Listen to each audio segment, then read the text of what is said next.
अस्सलाम वालेकुम। क्या हाल चाल है? अच्छा, अभी मुझे नोवाटिका वॉयज रिसीव हुआ। 2-3 दिन पहले मैंने ऑर्डर किया था, तो अभी मुझे रिसीव हुआ है। इंशाल्लाह इसको चेक करेंगे और इसकी परफॉर्मेंस भी चेक करेंगे, और 2-4 दिनों बाद मैं इंशाल्लाह इसकी वीडियो भी अपलोड करूँगा कि इसकी परफॉर्मेंस कैसी है। लोगों ने काफ़ी तारीफ़ की कि गर्मियों के लिए एक अच्छी चॉइस है। लेट्स सी कि कितनी अच्छी चॉइस है। तो चंद दिनों बाद इंशाल्लाह मैं इसकी तफसील से रिव्यू करके ना आइडिया दूंगा कि क्या है, कैसे है। बाकी अनबॉक्सिंग आप चेक कर सकते हो। ये है नॉटिका voyage.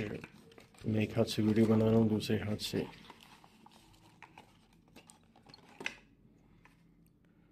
Nautica Voyage. Okay.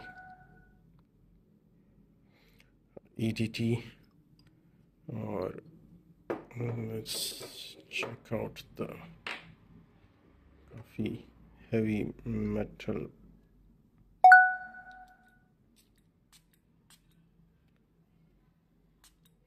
Sprayer भी अच्छा है और स्मेल भी अच्छा है।